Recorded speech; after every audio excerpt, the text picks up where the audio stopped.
Yep, we're having the case of Wicked is late to the party. Hey guys, welcome back to the channel. It's awesome that you're tuning in. So in this video I want to take a close look at the Odroid Go Super. I have this thing laying around for some time in my storage, and I must say I ordered it also like very late because it was very hard to find at the beginning, and after that I managed to find one on AliExpress, but having and messing around with it with some time, I must say that I really enjoyed the piece of hardware, but I never got the chance to make a video about it. So today we're going to talk about the Odroid Go Super. What do I think of it? And there are some things you need to know before you even going to buy this thing. Okay, so first of all, what I understand of this is normally a product that made in Korea, if I'm saying it correctly. And yeah, but it isn't packaged from China because they sent it from China. It's all freaking confusing, and yeah, it doesn't make any sense whatsoever.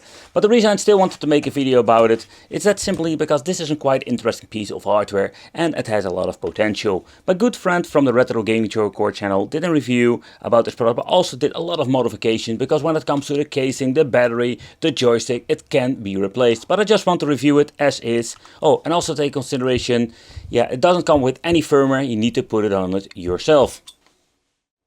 So when messing around with this device, I noticed that there were some things I really don't like, and there are some things that you just need to know before you're going to get one. So first of all, this thing reminds me of the Nintendo Switch somehow. Like they always keep like ripping it off somehow, but they did of course some things differently.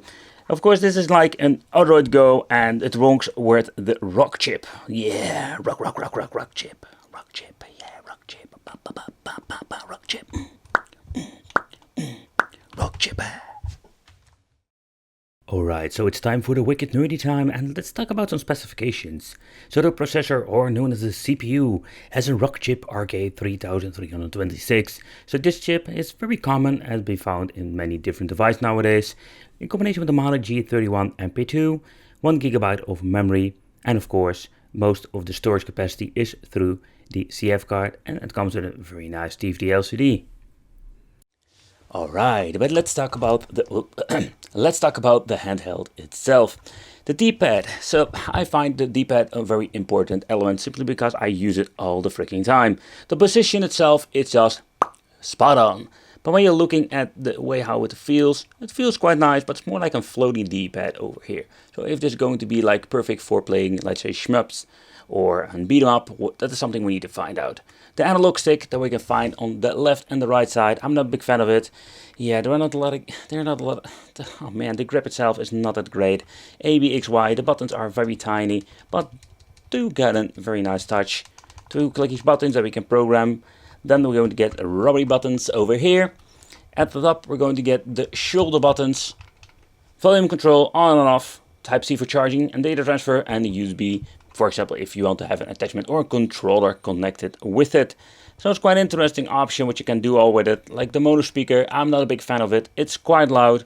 The only thing that I think that it was like possible that you can have some better cooling options over here, because originally I understand it was not the greatest. But let's turn it on, because the display itself, what they did manage to do with this version, it comes with a very nice, beautiful display. Okay, so I basically dimmed the studio lights because I wanted to show you how beautiful and vibrant the display is that they are using in this handheld. And I think that is one of the many positive things that this handheld has to offer. Okay, but guys, but how about the games itself?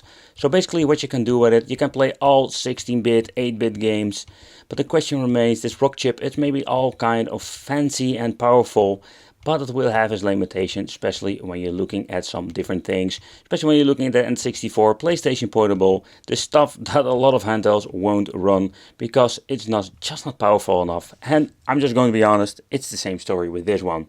Spoiler alert. Okay, so first up, let's try a 16-bit game. So when we're reviewing all of these cheap handhelds, they are all having the issue with Super NES in general. But with this, it's not an issue at all. And that's what I like about it. We're having a 6x9 display, and the software like Emmy I like, and there will be like other different versions out there have the option for bezels, but I just choose to get like 2 black bars. I don't really mind it. Personally, I just prefer the black bars over like all the cartoonish stuff that you're going to get normally. But the only downside I find already is like, I want to have stereo sound. I'm missing it out a little bit with this game. And that doesn't go really loud. Okay, so I just want to give you a quick demo of an N64 game. It depends what your kind of game you want to play. Like the first generation of games, let's say Diddy Racing, is highly possible that it will run just fine and you can play it. But there are a lot of games that are like running like shit like this. And there will be like a little bit of a problem. You can mess around with RetroArch and the backhand. So what you basically can do is saying, hey, you're going to check out if you can make like a different emulator to run the software. But I'm just more like not a big fan of N64 on these handhelds, simply because it's not powerful enough. Okay, so next up, let's try Sega Dreamcast. One of my favorite systems to play, but it's quite demanding when it comes to handhelds like these. And maybe in the future, if you're going to tweak with the software, you can maybe get a slightly better performance.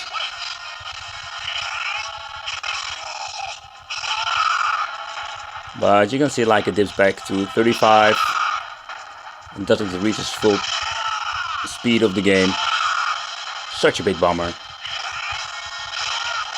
Because it looks amazing on this handheld, this display, man, oh boy.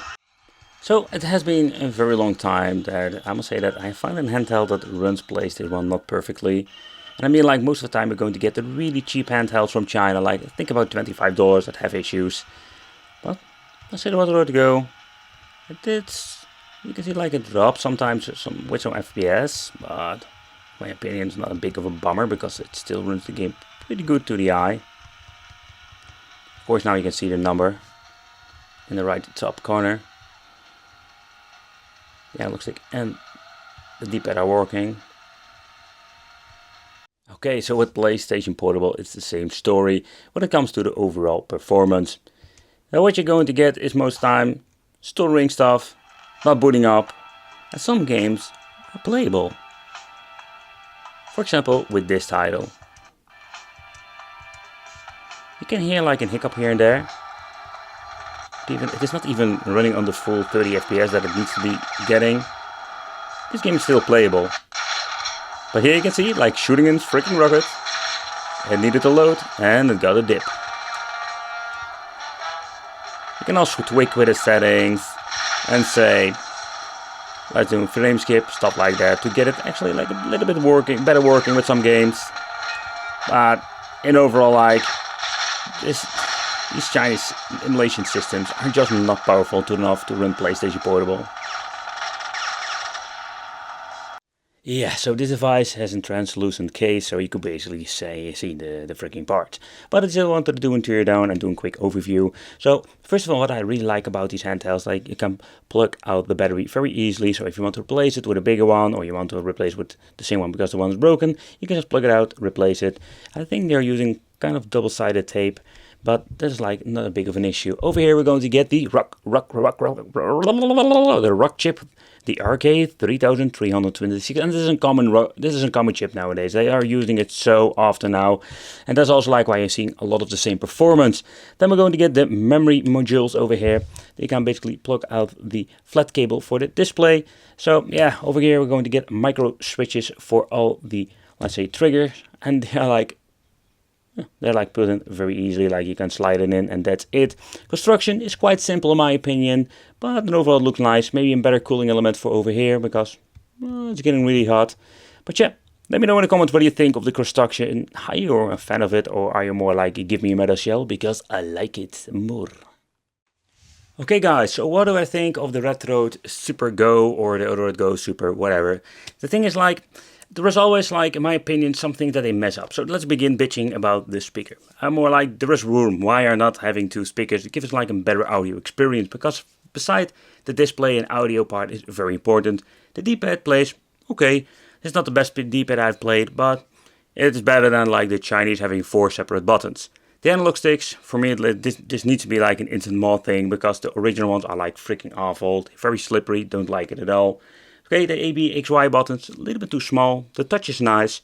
The display looks nice. If you tinker enough with this device, you have a lot of potential when it comes to retro gaming in like general up to PlayStation 1.